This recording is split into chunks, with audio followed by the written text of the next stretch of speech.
we go, recording in progress. So, again, thank you for all of you for attending today. Again, I appreciate it's not your natural roundtable event where you're going to get bags of information and advice from this. It's more to give back to people on the market. So just as a quick introduction, my name's Jordan Hayward. I work for a company called Amicus Recruitment, who specialize in recruiting across the IT sector, specifically within the software engineering space. Now, we host a series of live events and also recorded events in the form of like webinars, meetups, roundtables. We have a podcast series as well. And today, this is our next installment of the live series roundtable event. So as I said, my name's Jordan Hayward. I'm a managing consultant here at Amicus Recruitment. I guess maybe a fun fact, maybe not a fun fact, but I'm an Englishman in America trying to conquer the American dream. How well that's going, I don't know, but it's certainly going. So that's a bit about myself. So I'll kickstart with, I just want to go around the room, let everyone introduce themselves so everyone knows who's talking today. So I'm going to work left to right, and the first victim is Edsel. So I'll hand over to you, Edsel.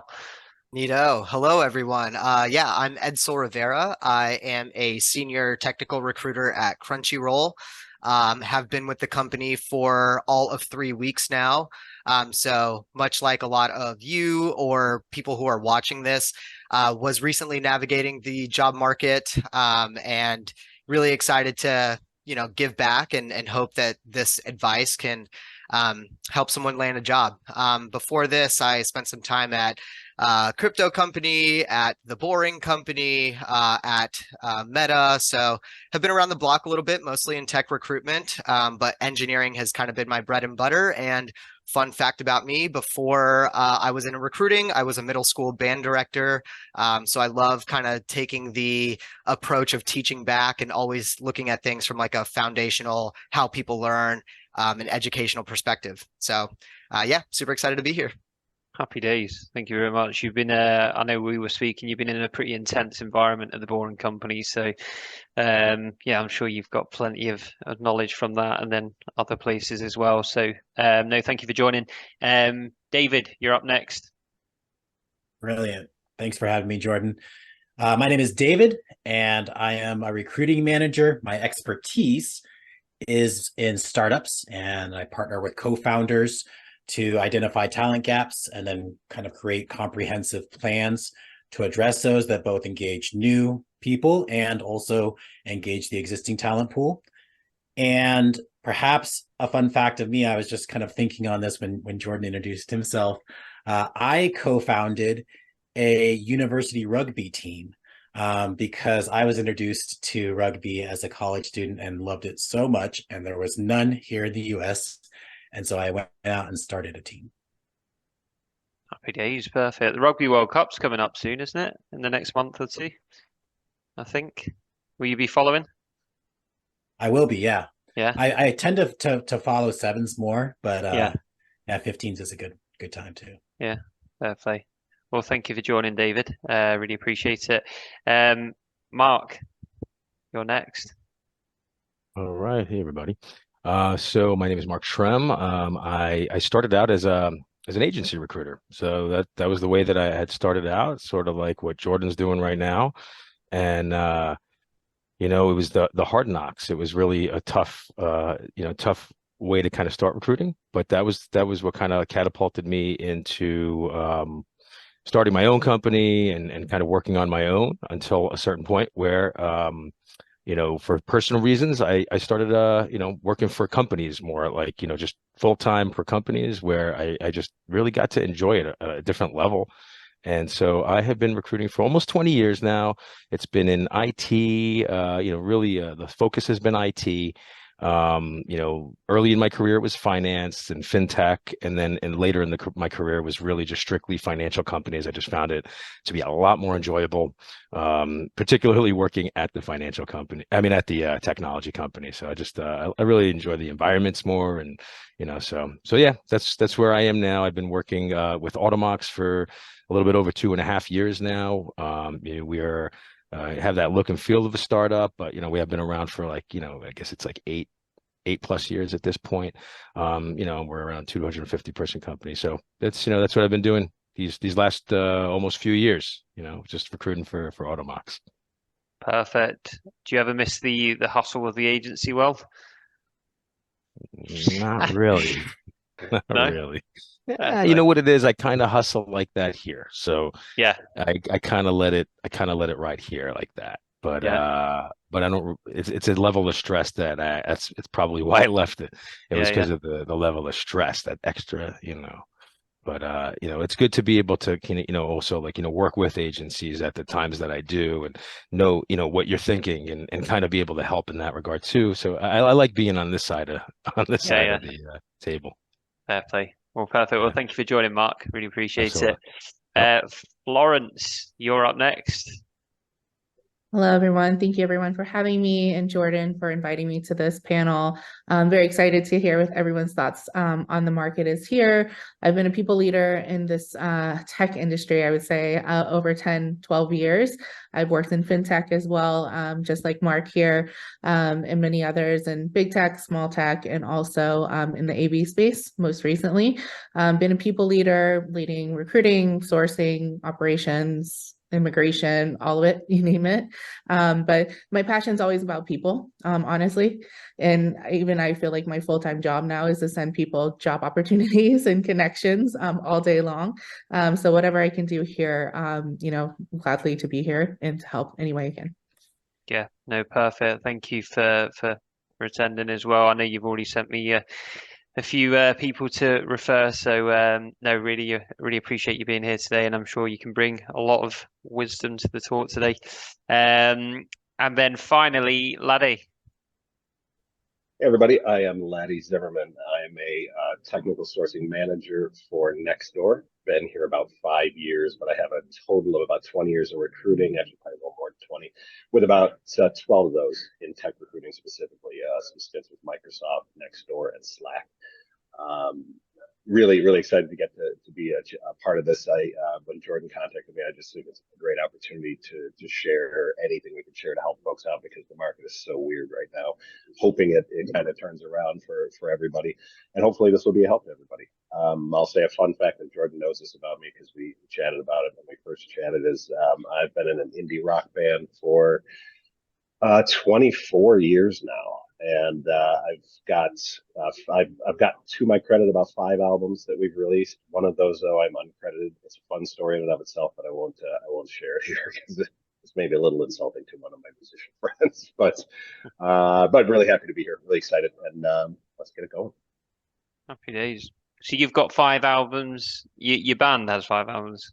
Nice. Well, our band has 4 albums. I'll tell it quickly. I sat in on an album that a friend of mine engineered because the guitar player was terrible. So he asked me to come in and play all the tracks because he did not want to spend 3 months editing the guitar tracks. So I came in and learned the songs and played the tracks in one night. And so I didn't get credit for that because he never told the original musician that it's not him playing guitar. Right, I see. But we all know it was you now, so the secret's saved here. Perfect. Well, yeah, thank you for joining as well, and appreciate you taking the time to talk. So, yeah, just starting off, I just wanted to quickly introduce the topic. So the motivation behind it and why I decided to bring people together. So I think it's fair to say, and I guess putting it politely, the tech industry's been on its arse this year. There's been a lot of down points. There are some slight signs of improvement, but we're not out of the woods yet by a long shot. And I've been speaking to candidates throughout the entirety of this year, some of which I've been in contact with since Q1 of this year, who are still really struggling to land their next opportunity. And I provide as much advice as I can and where I can.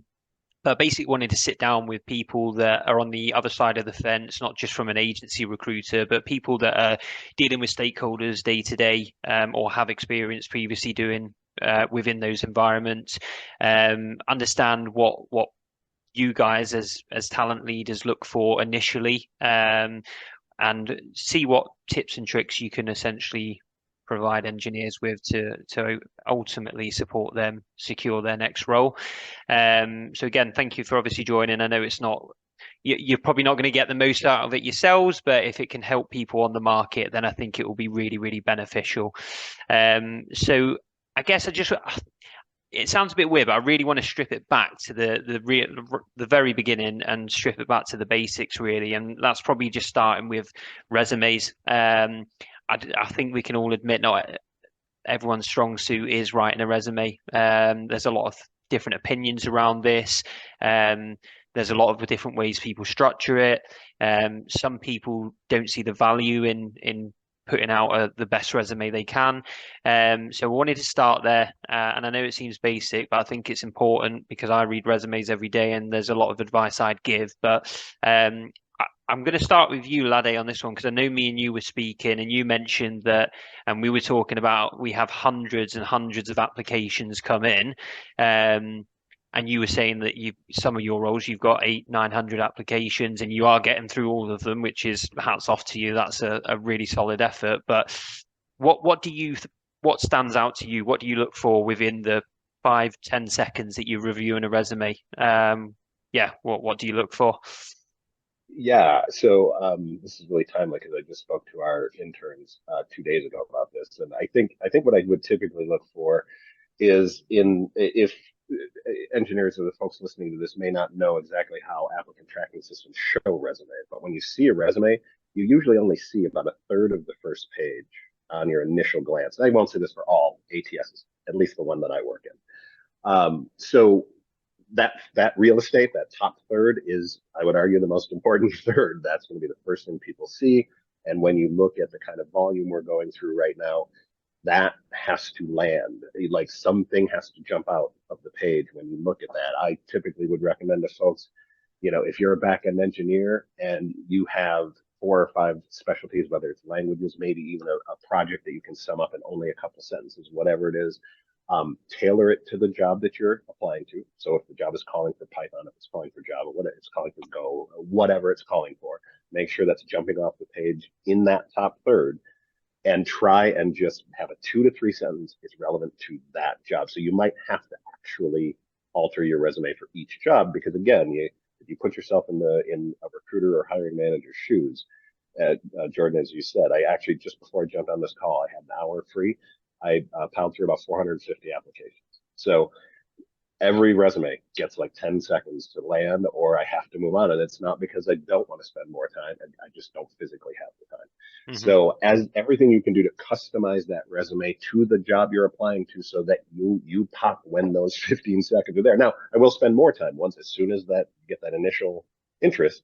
Okay, now let's get a look at all of the things. And it's not just that, by the way, because I'm in a consumer product, social media company. Yeah, sure, I do tend to look for companies that sort of line up with that kind of experience. But either way, I think that you really need to think about that first third of your resume and really craft it as well as you can generally, and then try to customize it to jobs you're applying to specifically. And I know that can be hard because you might be applying to 20, 30, 50 jobs a day, but it really does make a difference because you have to get past that first 15 seconds, and that's really what does it. Mm-hmm.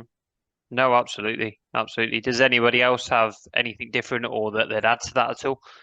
Yeah, if I could jump in here, I think like the bringing up the ATS is really important. I think that we probably are aware of what that companies use ATSs, but I also think it's really important to understand how things are parsed in the system, and that sometimes there are just technical drawbacks to getting overly artistic with your resume and doing things like that. So I'm with you, Latte, top third, absolutely. But also use that moment to think about how your information is going to be parsed. Do you have graphics? Do you have a QR code? Do you have all these things that now maybe your information is actually not going to get pulled correctly? And I think you just have to start thinking about what is the most relevant, basic, and informative information that you can put in your resume. And then as a side note, and I think everyone is going to say something around this, be objective We have to see numbers and figures. Data driven is not just a buzzword like it is in the fabric of every tech company and engineering. So like, please put objective data and what your specific contribution was on your resume. Yeah. No, that's perfect. David, you've politely raised your hand. Sometimes that helps when there's lots of people with ideas. I was gonna just, I think Latte said that, maybe you get 10 seconds of eyeball time per resume. And that actually corresponds to a post that I saw. It was a study done by Latte Inc. They did it first in 2012 and then again in 2018. And they used eye tracking techniques to analyze the amount of time professional recruiters look at resumes. The good news is that you're getting more time per resume as time progresses. So in 2012, it was 6 seconds. It's all the way up now to 7.8 seconds in the last study, but it is not long. And so again, that makes that top third crucial to captivate two people's attention, right? One part of it is you have to kind of dumb down your resume sometimes to be obviously relevant to a recruiter like me, right? Who might need some help connecting the dots between what you've done and the company's need. Maybe I don't fully understand the role that I'm recruiting for. That absolutely happens. So it's got to be obviously connected to me, and then also demonstrate depth of understanding in that area to a hiring manager who's going to look at the resume, assuming I pass it on next. So those are two things. Mm-hmm. Perfect.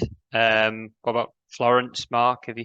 Yeah, I mean, I think these are all amazing points. As far as like a rule that some recruiters will stick to, some will look for a 2-page max. I'm not strict on that rule, but something to keep in mind. Sometimes, we're looking for reasons to nix resumes at this stage in the market. So it's like, and it's horrible, but you can't manage all the resume, everything comes. So, sometimes I know recruiters that will literally more than 2 pages, next, done. Mm-hmm. So try to put it in 2 pages, and everything that everybody's saying here is like unbelievably relevant. For developers or for technologists, like I would always recommend that they are very clear with what their accomplishments are with the technologies that that we are looking for, like the company's looking for. So if they're applying for a job that requires a certain let's say stack of technologies, be clear about what you've done with those technologies. And, sometimes one sentence can say more to us than the entire page. I've seen tons of resumes like this, like one sentence, and I always used to use this in financial, right, Florence? So you'll connect with this, but like I used to tell programmers, if you have just put one sentence saying developed a fixed income trading system, a real-time fixed income trading system using Java in a Linux environment with, let's say, Oracle, whatever, right? Now I know that you've done what you've done and with what the environment is, and it kind of gives me as a recruiter, as a resume reviewer, what I need to know. Not only that, it also helps every other interviewer out because now they just see it right clear, right in front of their faces. No one wants to dissect your resume. No one wants to, dig into it like it's a novel, and it's, I think us all, and I had to, deal with this at some point too, it's like you said, dumbing down your resume, making sure that, we might be proud of so many different things in our background, but we just have to put our ego aside and just, say, these are the things that this person who's going to be reviewing my resume is likely to need to see. And the job description should, if it's a good job description, it should tell you that. So like everyone's been saying, like make those connections. I like bullet points in resumes. So, just a preference. I don't, pass on resumes if they don't have bullet points, but it's easy to look at those bullet points and see boom, boom, boom. So, and that first, 100%, Latte, that what you said was, spot on. I mean, that real estate is valuable, whether or not the ATS is going to view it that way. That real estate is valuable. It's a pet peeve of mine when I see like skills for like a page, and then I have to get to the second. I would just absolutely say, do not do that. I get that everyone wants their resume searchable, which is very important too. So if you wanted to like say like put these keywords of things you've done in the past, but not, but you kind of don't know what you're going to say about them because it's been like 5+ years ago, then have an area in the bottom of the resume that's like skills, not on the top where it's just like tons of skills, but on the bottom where it's a nice, neat kind of just a short kind of list of your skills that you know, you have experience with. And then that's it. Then you'll at least get picked up there. You can always talk about those skills and be honest about them when you interview. But just for picking up for searchability in the resume, and then for when we're reviewing the resume, everything everyone said here. But those are like a couple of little preferences that I would say, that I would look for. Yeah, perfect. No, I read resumes every day, and I think some candidates feel like they want to just get every technology under the sun or every buzzword under the sun in there, and it's usually counterproductive. So, Florence, I think you were going to jump in. Yeah, the only thing I would add to that is something Mark mentioned is show just some humility there. I feel oftentimes we're so proud of what we do and we feel like everyone should recognize that looking at our resume, but maybe we should just share it with a friend, right? And give us constructive feedback and say, does this make sense to you? You don't know what I do every single day. Does this make sense? And just have 2 or 3 friends, take a look at it and say, hey, this doesn't make sense. Have an engineer look at it, have a non-engineer look at it. I think it's going to be really important to get a fresh set of eyes to say, okay, this would not make sense with someone who's not a subject matter expert, right? So I think that's important. Yeah, absolutely. I think utilizing your network, and we'll try and get onto that a little bit later on down the line, but I think utilizing your network is so important. I think some people get a bit, not embarrassed, but I think they feel they're inconveniencing people to review their resume or support them or make introductions for them when it shouldn't be seen like that. Everyone wants to help everyone at the moment as much as possible. And like you said, getting a second pair of eyes, third pair of eyes, fourth pair of eyes, 10th pair of eyes over someone's resume is just, really important. So, Latte, you had your hand up. Yeah, I just wanted to throw in, I remembered something, Jordan, that you and I talked about when we first talked about this. And I think, and this encapsulates what everyone just said, I think, is think of your resume. It is a marketing tool to get you an interview.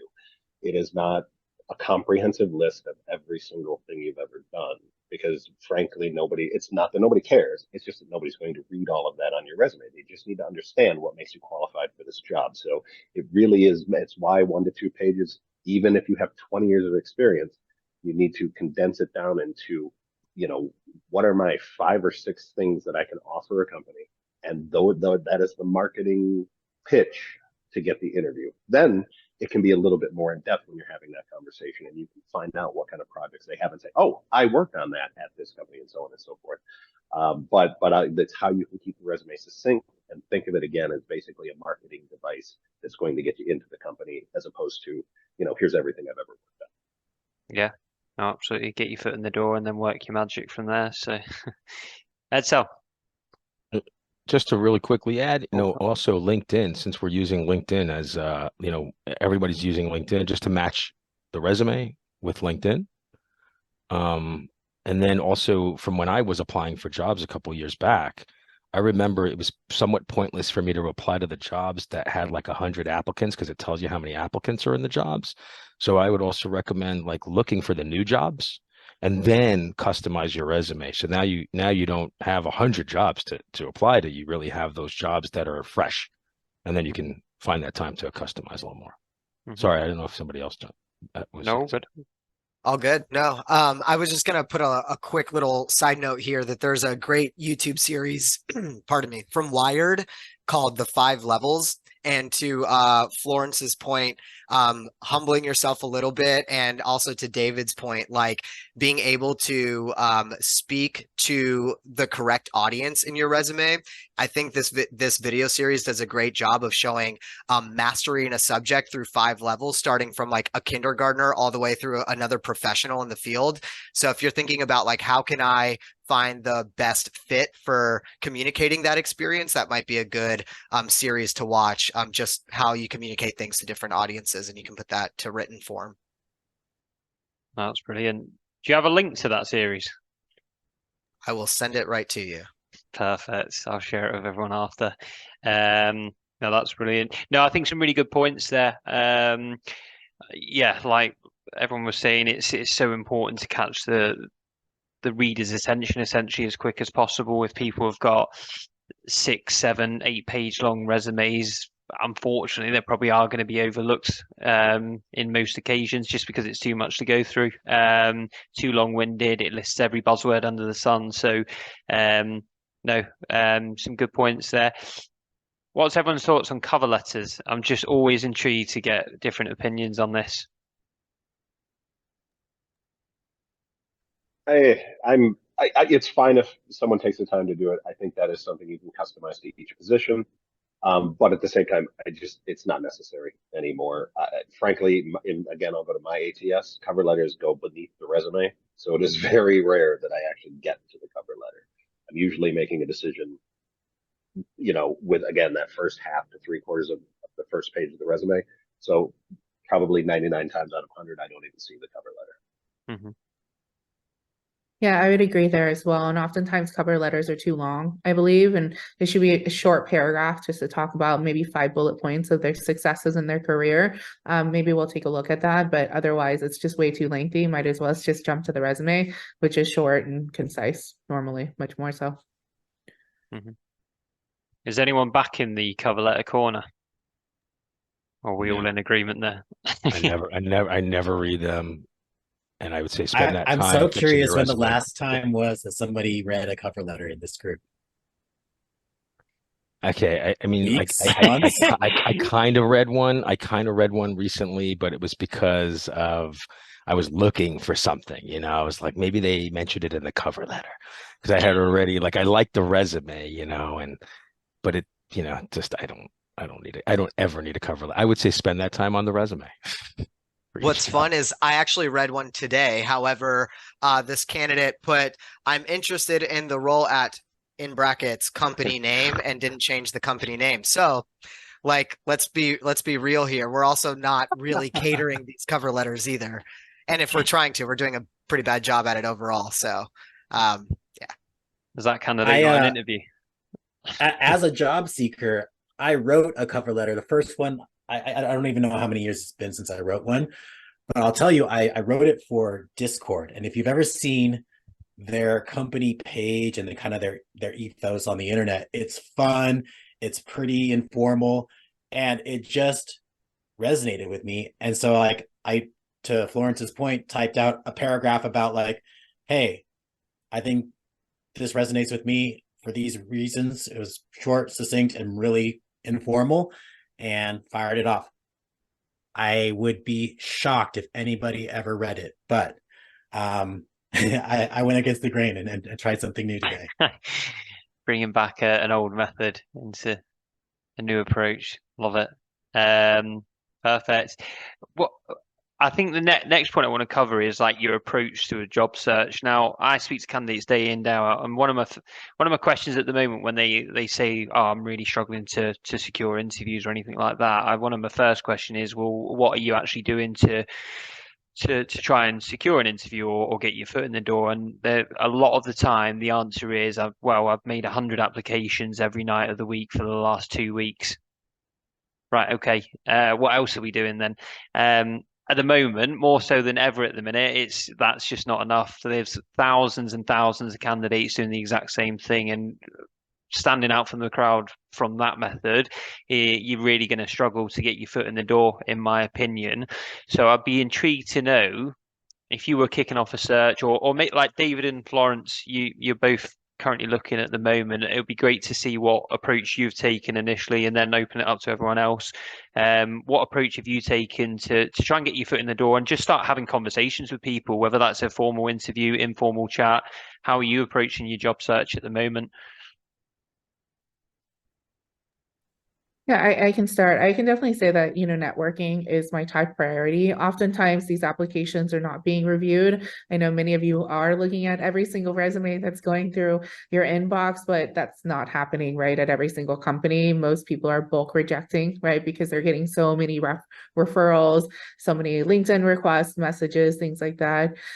So it's all about networking. I feel like depending on the role that you're looking for, just reach out to that top person and kind of figure out what's that reporting tree look like. And if you already connected with folks, reach out to them on LinkedIn, find other ways of, there's so many Chrome extensions, right, that you can find email addresses, social media, just be a little bit, I would say, yes, be humble, be authentic, and also reach out and try to make a connection for long term, right? It's not just for that next opportunity, but it's for the future as well. So I've seen that give me a lot of success in just thinking about how can I connect with people at different type of companies in whatever sector that I'm focusing on.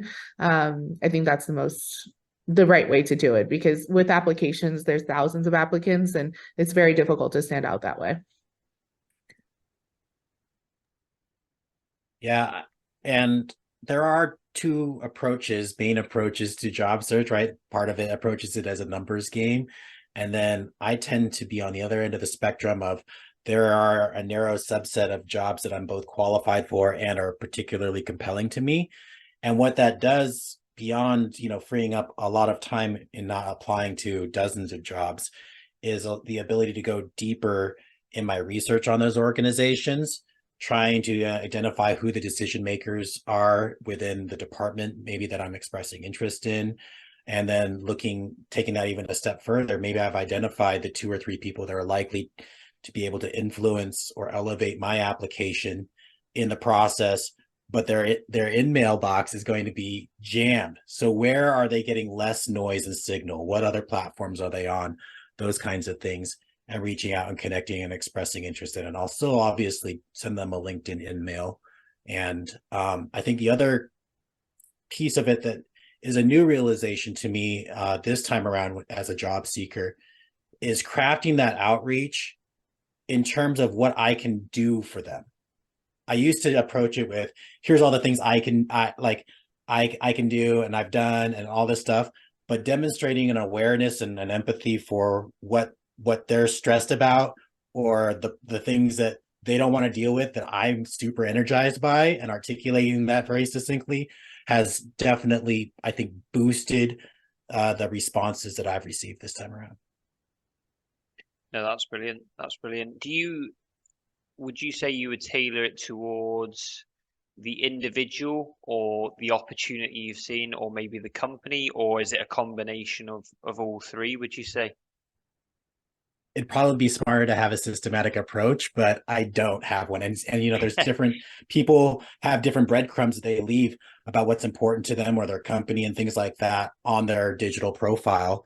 And so like some companies, in the startup space, I demonstrate an awareness of like, whoa, you just announced your Series B. This is a really exciting time for you where you get to hire people that allow you to focus on something that you want to focus on, and you hire experts. And I'm an expert in something that you probably want to take off your plate, right? Other people, I'll find something that I connect with personally with that individual and highlight that. So I don't have a strict guideline for that. Yeah, more of a case-by-case basis on the opportunities. Yeah, no, that's brilliant. If I could jump in here, I also think it's really important to clarify two things. Like, there is also warm and cold networking, and I think that in my job search, I was reaching out to people just as a direct line without any warm introduction, or to David's point, kind of doing that extra layer of research and like knowing, do we have a personal thing in common? Do we have like a mutual connection that I can be like, hey, do you mind just like floating my name to this person? And I think that like, luckily for us on this call, especially, a lot of our network are recruiters. And I think ultimately like we all want to help each other out and help people out and help people get jobs and meaningful work. So tap into your recruiter network, even if it's like a secondary or tertiary connection. Like it is like, we want to help each other out. There's also a bunch of people to follow that have like, for pretty much every subset of like engineering, finance, recruiting, like people have lists of job openings, like find those people. They're not really hard to come by. And then the other point that I wanted to make is I think we do a really bad disservice of like speaking in absolutes and not really thinking about like people are in different situations where they might have to desperately apply to things and consider getting out of their industry. And I think like it is really important to understand where you're at and how you approach that job search. Like ultimately, yes, you want to find meaningful work that aligns with you, that is exciting, but sometimes like your life situation might be a little bit more desperate than that. And I think it's like a really important thing to call out, and that maybe this is a point in time where you don't have to make a career pivot, but like maybe you should also look outside of your industry to bring in income, and be strategic about it. And I'll give you a prime example for myself. I applied for a janitorial position at my local climbing gym. I'm a climber. I would get free membership anyway, so that's cool. But like I wanted to bring in income when I didn't know what was going to come in steadily. And so those are the kinds of jobs I applied for, knowing that they would hopefully be an easier barrier of entry. And I think it's important to say, like, humble yourself. To Florence's point, I can't say that enough. Like, ego is your enemy. Like, be open. So yeah, I just wanted to call that out. Yeah, that's awesome. Actually, I was thinking something along similar lines in terms of when leveraging your network. Don't necessarily get locked into, if you're a software engineer, don't assume you should only be talking to software engineers to help network into companies. I'll give you a quick example. All of us being recruiters, I'm sure you all have this. When someone's looking for a job, they come to you and they're a friend of yours. It probably doesn't matter what industry they are. They still come to you. And I had a friend come to me who was looking to move from Chicago to Grand Rapids, Michigan, where I live. And he came to me and said, he's a manufacturing engineer. I've never, ever recruited manufacturing engineers. But I was happy to say, come on over, man. We'll sit down and we'll have a beer and we'll see what my network can produce. And in an hour, we found 13 contacts within the area he was looking to live that had something to do with manufacturing engineering. I sent all 13 messages. 3 got back to me. One of them hired him inside of a week. So, I have nothing to do with manufacturing. I still don't even know what he does, to be quite honest. But I just went into my network and said, I'll see if I can help you out. And boom. So don't just limit yourself to even software engineers. I think everyone has kind of said it. Think beyond the transactional nature of, can you help me? Yes or no? Can you help me? Yes or no? And more so, how can we help each other? What can we do for each other? Is there anything I can do for you? He didn't have to do anything for me. He was a friend of mine. But if you can find something, as all of you have said, find something you have in common, find something. Another great example might be if you're a senior software engineer, maybe reach out to junior software engineers and offer some mentorship. They might love to hear that, and then you might have an in. And the last thing I was going to say, because I think it was Florence who mentioned this, if possible, get referred into a company. And again, this is an example of where if you can mentor a junior engineer and that junior engineer then recommends you to someone within the organization. At Nextdoor, if you're referred for a position, you are 100% getting contacted. It doesn't matter if you're not qualified, you're still getting contacted because someone took the time to refer you. So, you go from a single resume in an ocean of resumes to a 100% guarantee of a contact if you're referred. Yeah, absolutely. I Good think on Nextdoor. We do it at Automox too. Yeah. It's beneficial too because we're, Nextdoor is not, we're 750 people. We're not. I have worked for Microsoft. This was not something that happened. At the time I was there, I think we were 70,000 people. So it's a little more difficult to keep up with referrals there. But, again, this can be part of your strategy is target companies, maybe that are under 1,000 people who tend to have these kinds of policies. And it just helps you more. It just helps you get more and more opportunities, more and more, swings at the plate to be able to land your next opportunity. Yeah, and just to add to that, first off, yes, I mean the networking is so key. Is just reaching out to the people those are the best chances that you have. But if you don't have those connections, like let's say you just maybe gone through your connections and no one has anything, I always say do multiple things at the same time too. Don't just try doing one thing, right? And like you can join, let's say, get on like these Discord servers or like these Slack channels that have like, specialties if you're, let's say, like a Golang programmer or whatever. Or let's, I mean, it really could be anything. It could be but this is one of the questions that's going to come up. But like, there's like Stack Overflow, there's GitHub, places to kind of like be active and meet other, let's say, programmers, and just network in that way also, just with people that you don't know. So this way you start building a network too. It's a great opportunity, I think, to build a network. It gives you reason to reach out to people, and that time, to reach out to them. And that's really productive too. And you start learning about new things that you don't even know, you didn't even know were there. So yeah, I mean, that's everything everybody's saying is like perfect. But just in case you don't have that network, and even if you do, actually, I would say it's always good, that's at that point, just start networking outside of that too. Go into the non-comfort zones, and just try to enjoy it. Just try to enjoy it throughout the process. Try to keep positive, and really just look at it as like a learning process, and just kind of each time you're speaking to someone, you're learning, and just try to make it like a mountain that you're climbing. Really, make it a positive experience. Yeah, absolutely. I like we do a lot of like meetups for within the local area that we're in. So I'm in Austin. We host and co-organize the Python monthly meetup, and I encourage as many people to come down as possible. And it's I think a lot of people go in with the mentality of, right, well, I'm going to meet a CTO there, and they're going to be the one that's going to give me a job. But it's not always that case. You could meet a really well-respected, well-liked junior, mid, senior engineer within a company that's growing at the moment, and they can refer you in. So it's yeah, like you said, well, like everyone said, I think it's really important not to just pigeonhole yourself into, right, if they're not my friend or if they're not a hiring manager, then I can't network with them. It's just about networking with as many people as you can, because you don't know who other people are connected to, in a sense, I suppose. So yeah. David, were you? Yeah, I think the last piece that I would add to what you're just saying, Jordan, is also not being tied to an outcome.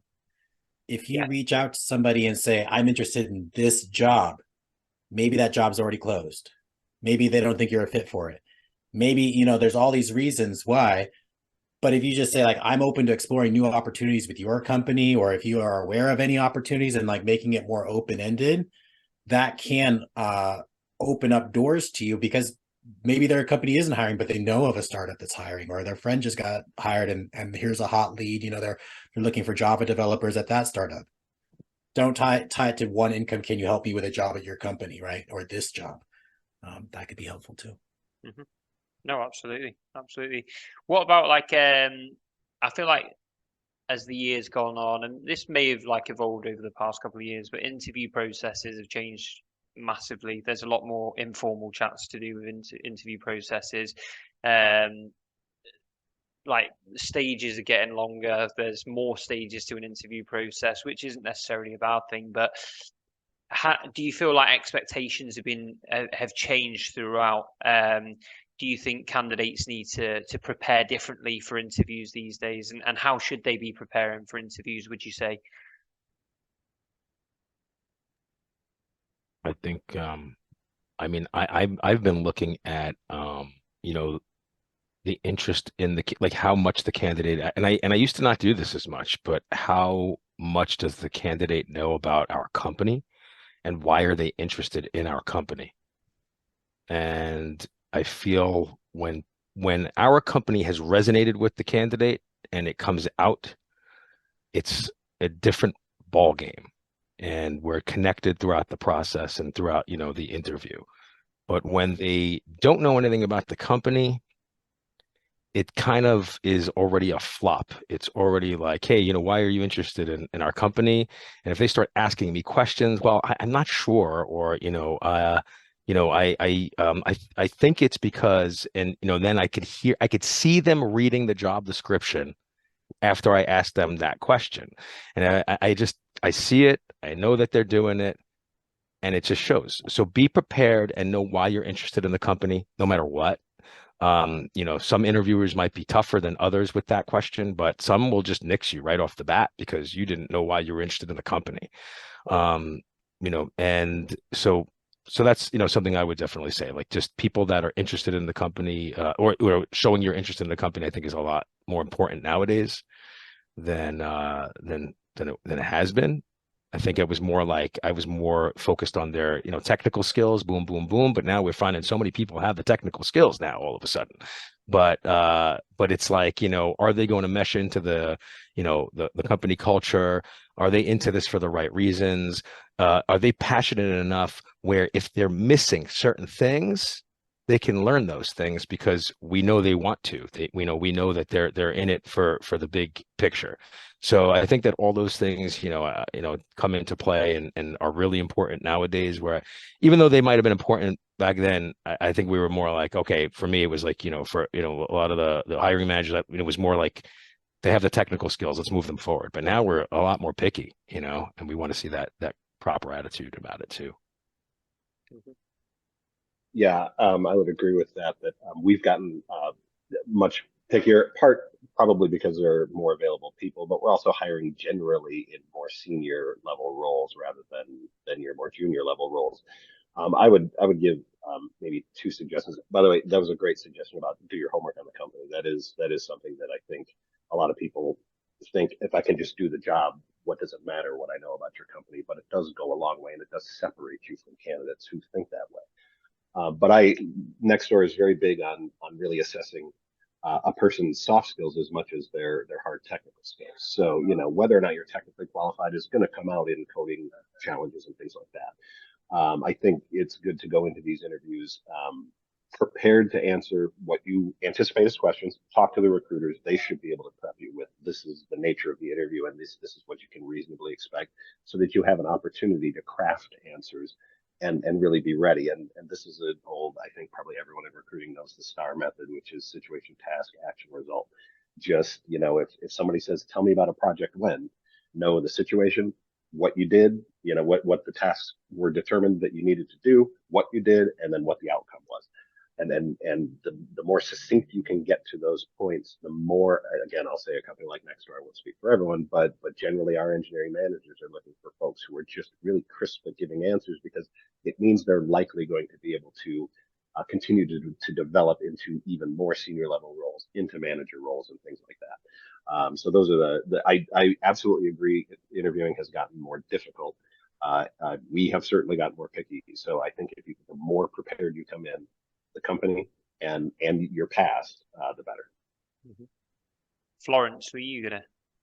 Yeah, I was just going to echo what both these gentlemen just mentioned, but just saying that every touch point with the company is a touch point with the company, right? I feel like oftentimes before, when the market was high and there wasn't a lot of saturation, you think, oh, it's just a recruiter call, right? It's just a representative call. But the recruiter is definitely the person who's slashing probably 75%, 90% of the applicants are people that are being talked to.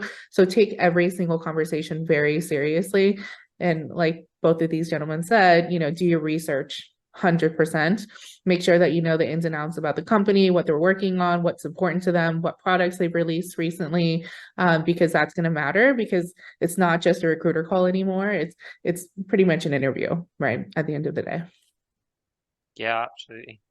I wanted to add, in addition to like just curiosity being a really key component of like what we're looking for, people that are curious in the company. One of the things that I want to make sure that I kind of, this piece of advice that I want to give to people is when you are giving your answers, this is just going into like, time is limited too. So we're also speaking to a lot of people, and, you want to make sure that you're giving the interviewer what the interviewer wants, because you have a limited time. It might be 30 minutes, it might be whatever it is. And so one of the things about passionate, people is they can go off on tangents and they can get lost in and then it kind of turns into this like, oh, well, we don't know if this person's right for the role because we didn't get through everything yet. And so my recommendation is, and I recommend this to candidates all the time, it's, give your short answer first, and then you can ask them, is that what you were looking for? Or would you like me to elaborate on that? And I think that really helps throughout the process. And sometimes, if it's a yes or no answer that they're looking for, they may not want you to elaborate on that. And that might be it. They just wanted to know, hey, do you have that experience? And so that's a piece of advice I just wanted to make sure that I threw out there, because I think it's been very valuable to a lot of candidates, who I've mentioned it to, just getting through the interviews. Which is, just what I said, just clarifying, if that's what they're looking for, or if they need something else from you. And also making sure that you are clear on the questions, and asking clarifying questions if you're not 100% sure what they're asking you. Treat the interviewer. I often say this. I mean, I think this works at our company. I can't say it works for every company, but I say try to remove the wall in between you and the interviewer, and try to start thinking like, hey, it's like I work with this person. We're trying to solve a problem together. The problem is they have this opening. I have these skills. I might have exactly what you're looking for. Let's figure this out together. As opposed to, I'm the interviewer. This is the interviewee, and they're asking me questions, and I need to come up with the perfect answer. It's not like that. I don't take it like that. I look at it as I want honest answers. I want people being real with me. I want to figure out what type of person they are. And so as recruiters, we try to make people feel more comfortable, but that doesn't always happen. It doesn't always work. So asking these clarifying questions, and just kind of, I think that makes the person feel more comfortable too, and just taking that wall away. Try to enjoy those interviews. You're meeting people, and I think it should be a positive experience, So that's it. I wanted to throw that in there before I forget. Mark, what a perfect setup. You landed it just like we planned offline. But no, actually, I think like Mark had a perfect setup to something that I've recommended to a couple of close friends, people that I like know would actually go the extra mile to do it. It's uncomfortable, but you should record yourself as much as possible. And whether that is writing down that STAR method answer, which I did when I interviewed at Amazon, that was the first time that was like really put into practice. Like, make sure every single answer you have follows the STAR method. Record yourself. It's super uncomfortable. David can tell you he produces a lot of content. I bet the first few times watching yourself back was a little cringy, but like it teaches you. And especially for technical interviews, like, say the stuff out loud, get a physical piece of paper and write this stuff down. Like, talk it out loud. Like, act like you're role playing this interview scenario, and you're like asking clarifying questions. And when you actually run things in leak code as you're practicing, like, do say those things out loud and treat it as if you're in an interview. Because also, let's be real, how many times have we heard like this person answer the question, but they literally just sat there for 45 minutes and didn't ask one clarifying question and just coded. It helps. And to Mark's point, like, we also want to make this a dialogue. That interviewer doesn't want to be uncomfortable for an hour. They actually want to help you out and solve that problem together. Record yourself, write stuff down, get uncomfortable. Like, that's the best advice I can give you. One other like side note to all this is there are also boot camps out there, as like, we all do professional development. My buddy just did a boot camp. He did not come from a traditional CS background, and he did a 3-month boot camp where he got 15 mock coding interviews. All they did was drill him on data structures and algorithms.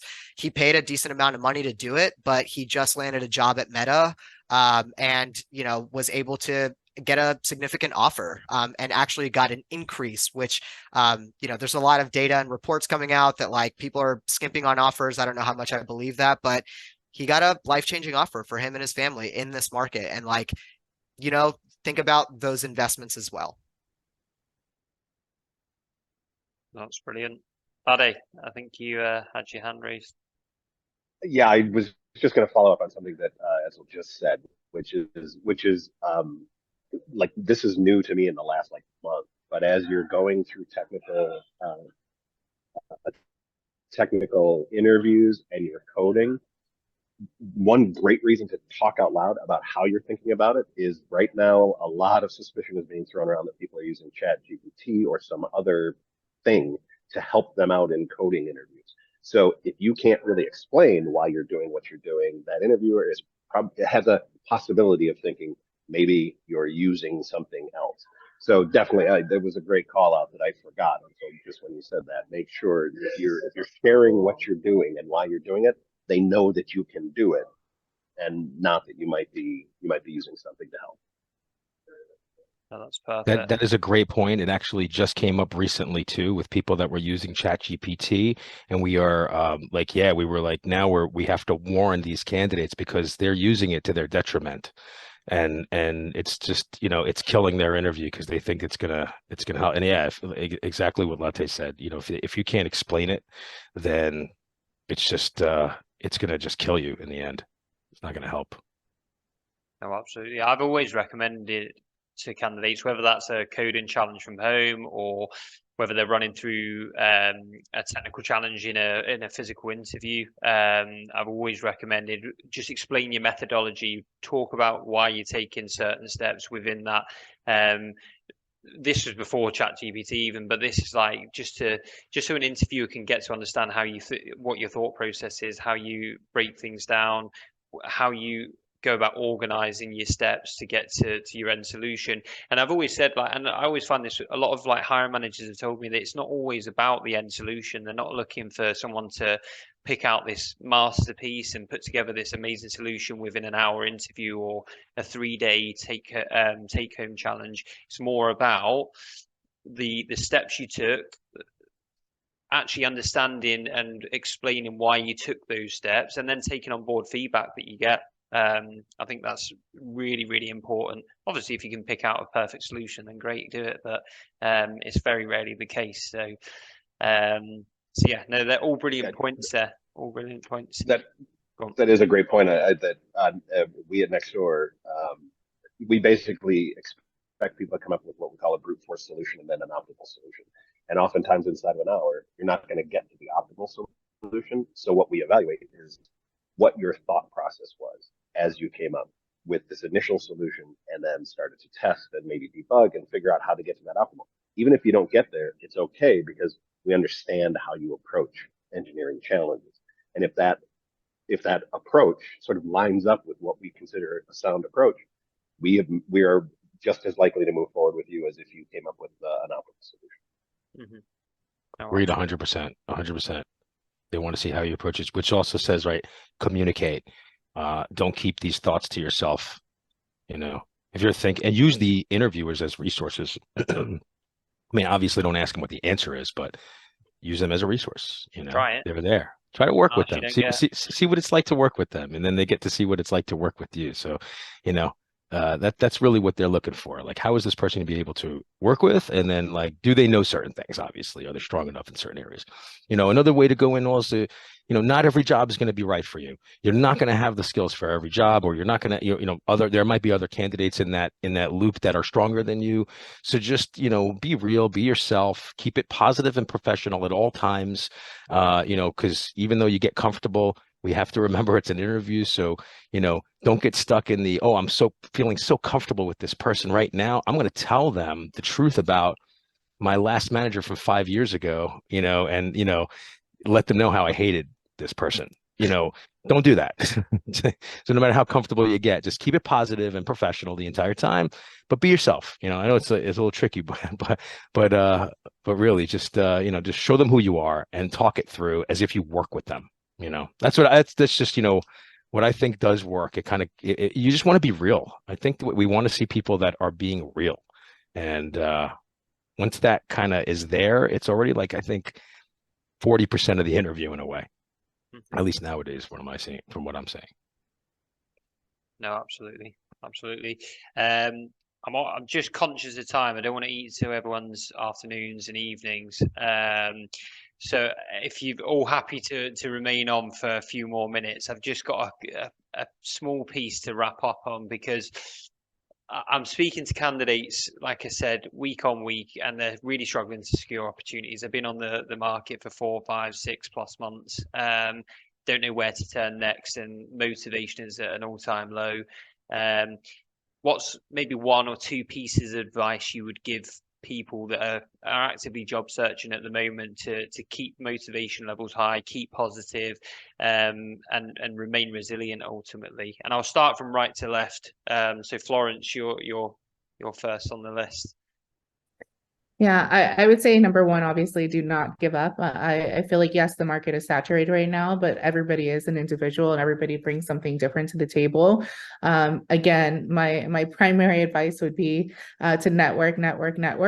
Look at other sectors, right? I feel like the tech market or tech industry software has taken a huge hit, but there's other like pharmaceutical, health tech, fintech, also defense sector, right, that are growing and having a huge amount of funding. So I do feel like looking into other sectors would be really helpful for folks that are looking at jobs right now who are just more used to software, I would say. Secondly, I would say get involved in, these type of meetups, conversations, talk to others, talk to what's works for other folks, what hasn't worked. And it's all about talking to folks, right? You can't be siloed into your own journey because there's lots to learn out there. So that's my 2 pieces of advice. No, that's perfect. I agree with like stepping outside of maybe what you used to.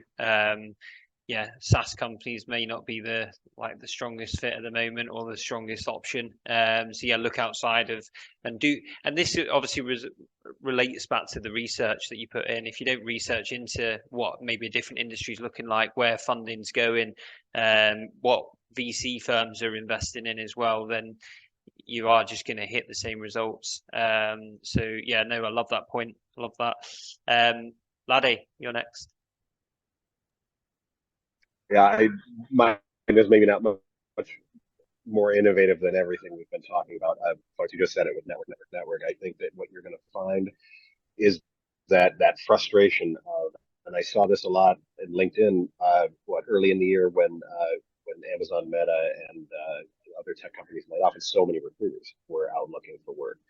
I've applied to hundreds, I've applied to thousands of jobs, and I think that would be frustrating because it's doing the same thing over and over and not getting a different result. In my experience, find 10 or 20 companies that you really want to work for, whether that's because they are booming, whether it's because they're in an area that you're really passionate about, whatever that is, and really put your efforts towards something that I honestly believe will yield 10 times the results, even though you've narrowed your focus by 100 times over. It's motivating to go after the thing that you want, the thing you've identified that you want, instead of just, gosh, I hope I find something. And I know that can be hard advice, especially if you're 6 months or 7 months in. It maybe is you may have to sort of, for lack of a better term, settle for something. But whether that happens to you or not, I mean, what gets me excited to get out of bed and then pursue that, because that will sort of offset the disappointment of not hearing from the 50 or 60 or 70 resumes. You'll just get one contact at one company that you really are interested in. They will reply to you, and that will make all of that go away. Mm-hmm. No, absolutely. I think having a list of like companies that you really want to work for based on the research that you've done or the passions that you have is really good. And one thing I've found is, okay, you might get in touch with someone at one of those companies. They might not have an opening for you, but then they're going to have industry knowledge. They'll know other companies within the same sort of vertical and stuff like that. And they're going to have connections within that vertical as well. So and as I said, like people really I've been really, really shocked by how helpful. I knew everyone would be helpful within this period anyway, but it's just been, everyone's been super helpful. Everyone's been willing to introduce people to anyone that they can. So even if it's just getting on the phone and having that initial conversation with someone, even if that doesn't immediately result in a job offer, for example, it might be a connection elsewhere that you can, which will lead to an interview and hopefully a role. So yeah, I think, and again, that's goes back to networking, being proactive, and your research as well. So yeah, no, that's brilliant. How about you, Mark? So I'm going to start with the, yes, just continuing, just doing things outside the box. So that networking, just be innovative with your networking. There's not just pave your own path if you can, find ways that, maybe not everyone's using, but But at the very least, if like, let's say you're a software engineer or you're a technical, get onto GitHub and be active there, like I mentioned before. If you want to learn a new technology, start, being active with it. So just be active in the things that you want to kind of stay up to date with, or if you want to learn something, there are no walls or limitations nowadays. Like you can learn things, you can actually put like we'll as recruiters look at, not only will we as recruiters look at your GitHub and just kind of see if you're active on it, but there are actually tools nowadays that actually pick up on your activity on GitHub. And so, I would say, if you're, spending time interviewing right now, that is definitely another thing that you should be doing, is being active in technologies that you want to be picked up on GitHub and other, like in Stack Overflow and other places. And again, these databases are picking people up that are active on these things. So that is something that I think is important to do. But also, I'm going to go back to like the resumes. I think that is just an unbelievably important part of like getting a new job. I mean, I think people make this mistake probably more than anything else. We talked about it earlier, but spend time with your resume. There was a quote that Mark Twain had said to a friend. He wrote this very long letter to a friend of his. And at the end of the letter, he said, "I apologize for writing such a long letter, but I didn't have time to write a short one." And so I think that says so much. Spend time on your resume. Don't let us decipher what's in your resume. Decipher it for us, spell it out for us, and make believe we don't even know what we're looking at. Just point it out to us, make it very clear. Cater your resume to the job. Don't, if the job doesn't need to see like all of this experience, then maybe don't put it in there. Consider not putting it in there. But if it needs to see this experience and you have it, make it very clear to us. So I think that just putting focus in your resume, I think, and knowing that it's your marketing tool, that is your door, foot in the door. I think that's like so important, because it's almost like you can almost not get anywhere unless you have that. And, so make it searchable. Then once it's searchable, make it viewable so that we can look at it, read it, and know you're the right fit. Spend time when you apply to a job. Spend time on that. Learn about the company, like everyone's saying here, but also, and make sure your resume is a puzzle piece that fits. Make it easy on us. So that's what I would say. Those are two, I think, really important pieces that I don't think a lot of people. Every time I speak to people that are not finding anything and that have been looking, it really comes down to they're doing the same things. They're applying to every job. They always say, "I'm applying to every job I can." And then when I ask them, "Are you catering your resume to it?" I would say like 9 out of 10 times they're saying no, they're not. And then, as far as, what they're doing, everyone's doing the same thing. And if you're doing the same thing as everyone else, don't expect to be successful. So you have to do things that are different. And that networking piece, that's probably why recruiters are pretty good at that. We can network. It's the nature of our work, but everyone has to be doing it. If you're on the job market, that's the way you're going to find the best opportunities. And then something better will come up, something better than your last one. It'll come up. But you got to network. If you don't network, you're like taking away a massive power that you have, to get a really good opportunity. So, yeah, absolutely. I think the resume piece is that's all preparation at the end of the day. Day one that you're on the job hunt, you should be focusing all your efforts on making sure that's mastered, making sure it's, like you said, obviously you tweak it to the role that you're applying for, but yeah, if you've got the core structure there, your tweak should be pretty easy to tailor to a certain position or individual that you're reaching out to. So no, I love that. That's perfect. How about you, David? Stay open. And I don't want to steal Edsel's thunder because we agreed on what he was going to say. No, but I love your example of like applying for a job that wasn't necessarily where you wanted to land long term, but you didn't, like you're taking care of your needs. And I, was speaking to a dear friend who was like, "Oh, I gotta make this much money in this kind of position, and I needed to be remote, even though I live in a metropolis, with access to tons of companies that are hiring in person. And at some point, you need to be open. And there is value in being the software engineer that went and waited tables. There is value in the salesperson that went and parked cars, right? Or whatever you're doing. You don't have to put that on your resume, but you might meet people. You have interesting stories. You can go volunteer for an organization that you care about if you're in that space and you can afford not to make money on it, or discounted rate to an organization that you care about. And stay open, because you don't have to have line of sight on where that your next opportunity is going to come from, but engaging in different activities is bound to increase what comes in your direction. Mm-hmm. Absolutely. I think a lot of people do get pigeonholed into the big task at mine is, where's that next paycheck coming from? Where's my next job? And yeah, I think staying open and like relating back to like going to meetups and partaking in events, volunteering, like you said, you don't know who you're going to meet. It might not be the decision maker there and then, but it could lead to something in the future. So no, that's perfect. And then Edsel, was that the same as David, your answer, or? Yeah, we were pinging about it. So Yeah. that's it. We can close it out. No, I've got two quick things. Like, one, don't fall into the trap of comparative suffering. Like, one of my favorite quotes ever is, comparison is the enemy of progress.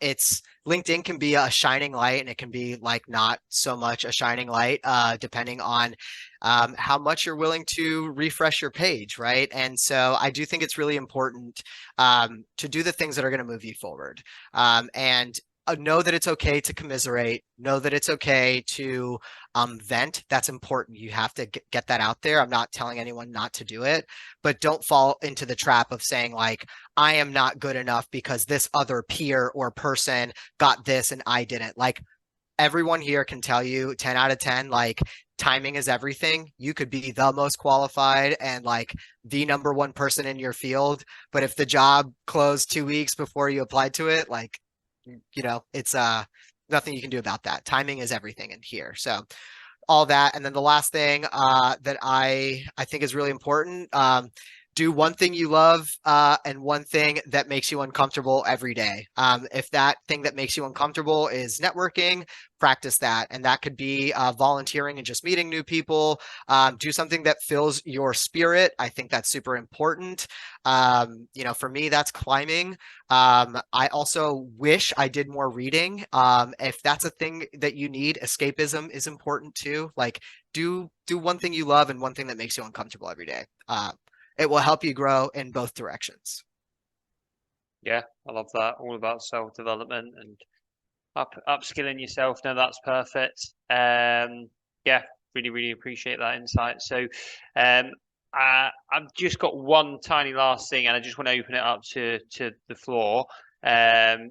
Just for anyone that's hiring at the moment, if this is obviously going to go out to a software engineering network, it may hit other people within other sectors and industries as well. So David, Florence, I appreciate you're in the job hunt at the moment, so you might not have anything to add at this point, which is absolutely fine. If you have additional services that you want to offer, please feel free to do so. But yeah, does anyone want to speak about anything, any hiring plans or anything like that, or any services that they can offer? Yeah, I'll be happy to give a quick pitch because we do have a number of openings. In engineering, we are typically going for the next about 4 months. Our hiring plan has us focused on back-end and full-stack engineers. We work in a React environment, so any experience with React is a plus, but we are really language agnostic, so it doesn't matter if you don't have that. We're hiring fairly heavily in our data science and machine learning engineering teams as well. And specifically, and this is not a requirement, but specifically if you have experience working with consumer products, social networking, social media companies, and you've worked in either their ads or growth engineering groups, that's a huge plus. Again, not a requirement, but a huge plus. Perfect. Yeah, Crunchyroll is hiring across tech and non-tech. I think, one of the coolest things about where we are today is we're at roughly about 12 million subscribers with a goal of 25 million by 2025. And the only way we do that is scaling our operations. So we're launching more of a presence in India and Southeast Asia.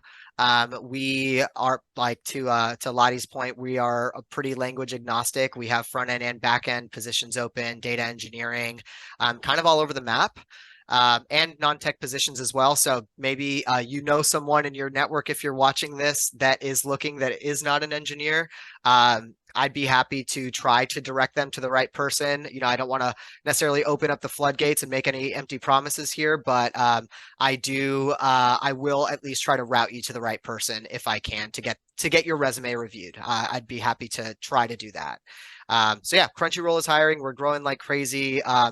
We're known as a streaming platform, but we do have an e-commerce site. We do also have more of an emphasis coming in on games, live events, music. We are all over the map, growing like crazy. So yeah, please take a look at our jobs page. If something resonates with you and you're an anime fan, that's a big plus. But if something resonates with you, you have the skills listed there. I will do everything I can to route you to the right recruiter to at least get your resume reviewed. Are you sure you've only been there 3 weeks? I've only been there 3 weeks, but I'm drinking the Kool-Aid, swimming in it. Perfect. Any Mark or David or Florence? Any? So I mean, we do have openings. We are hiring at Automox. It's very specialized in what we're hiring right now. Like we have an SRE opening. We have it's a director. Well, it's a non-technical opening, but it's a director of North American channel sales. So there's that opening. So it won't be technical, but it isn't a technical company. So I guess that falls in that category. We also have it's a cloud data engineer role. So those with those strong data backgrounds mixed with cloud, more like a DBA that's kind of like geared toward that's worked within a cloud environment. The roles are open and on automox.com/careers. So you can check out all of our openings there. And if people can feel free to reach out to me if they have a resume that they think is a good fit. Definitely reach out to me and mention that you saw it over here. And I will definitely do what I can. What I can to help out. Perfect. I really appreciate that. Yeah, Florence? same here. Definitely open for resume reviews, connection requests. I'm very well connected in the industry here, I feel like, in all sectors. So happy to make introductions or help any way I can with referrals, recommendations, or just looking at resumes, second set of eyes. So feel free to reach out. Perfect. It's wonderful. Happy to be helpful. And because I come from the startup background, I will say it is a hard time to be running a tech company right now, a great time to start one. And so if you're looking to get into tech, a lot of startups don't have the budget and bandwidth to post on the big job sites, and especially LinkedIn. So if you wanted to get a lot of bang for your buck, go to some of the well-known VCs. They will often pull together job postings from their portfolio companies into one spot where you can start reviewing them. And there should be a lot of tech opportunities out there, both technical and non-technical roles for companies that are just getting off the ground. Perfect. That's brilliant. So that about concludes. I could talk for ages, to be fair. There's probably loads more that we could cover, but conscious of time, I'm sure everyone's got dinner planned and everything, so I'll let you all go. But again, massive thank you. I appreciate this was more of like a session to support people within the market, whether that be software engineering or out of tech roles. So yeah, I really appreciate all your insights, all the advice you've given today, and I'm sure it's gonna support a lot of people with their job search, and hopefully, touch wood, we can get as many people as we can in new positions as soon as possible. So yeah, massive thank you to everyone. Really appreciate it. Jordan, Thanks thank so you. much. Yeah, thanks for doing this. Thanks No for having worries us. at all. Perfect. Awesome. Well, have a great evening, great end to the You week, too. great weekends ahead, and speak to you soon. All right. So yeah. Good one. Right. Bye. Well. Thank you. Bye. Bye.